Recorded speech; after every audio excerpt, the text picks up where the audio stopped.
Hello, and welcome to our fantasy group presentation. This is Basia Samuel speaking, and I will be introducing our group's genre of fantasy. There are 5 partners in our group, including me, Aaron Berman,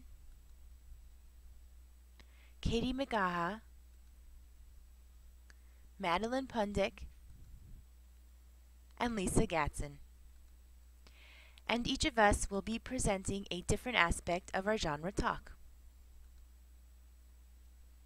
The young adults genre's modern classification, which was actually first recognized in the United States, originated during the 1950s and 1960s. This was especially true when S.E. Hinton's The Outsiders and Robert Lipsitz's The Contender, both printed in 1967, and Paul Zindel's The Pigman, printed in 1968, that the YA genre became an official category in the modern era. Fantasy, only one type of fiction within the young adult classification, is what we'll be focusing on today. Fantasy was extremely trendy for young adults in the 1970s, but petered out by the 1980s. However, more recently, fantasy has become popular once again. This is due mostly in part to Tolkien's The Lord of the Rings movie trilogy, directed by Peter Jackson, and the Harry Potter series by J.K. Rowling. In fact, the publishing trends that are hot nowadays are books about issues and books about fantasy.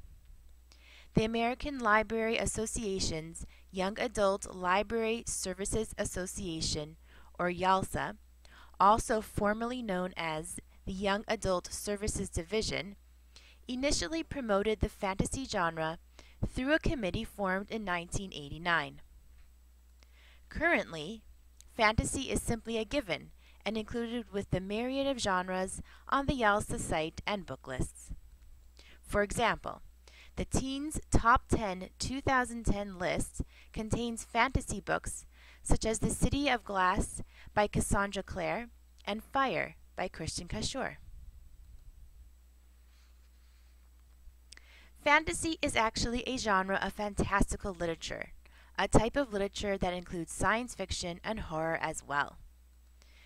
There are some elements of fantasy that identify it specifically. Firstly, there is some type of magical, supernatural, or unreal phenomena in existence within the story's plot, theme, or setting. Secondly, there is a character that is either human or human-like for the reader to easily identify with when reading the book. And lastly, although the imaginary aspects are prevalent, there is still a constancy and reliability to these fantastical parts throughout the entire storyline. As there are many aspects in the supernatural worlds of fantasy, various categories of subgenres have been created. The following is a list of the fantasy subgenres kindly supplied to us by Professor Ren Estes, 3 of which we'll be discussing in depth today. The list includes Arthurian fantasy, comic fantasy, dark fantasy, epic fantasy, fairy tales and mythology, heroic fantasy, high fantasy, magic realism, modern fantasy, and sword and sorcery. You might find that the fantasy books you have read or will read may fall into more than one of these categories. The first subgenre we will focus on today is high fantasy, which Aaron will be telling you about. One example of popular high fantasy is the Dragon Harper Hill trilogy by Anne McCaffrey. The next subgenre we will be addressing is dark fantasy, which Katie will be presenting. A famous dark fantasy example is the Twilight series by Stephenie Meyer. Lastly, we will be discussing modern fantasy that Madeline will be tackling.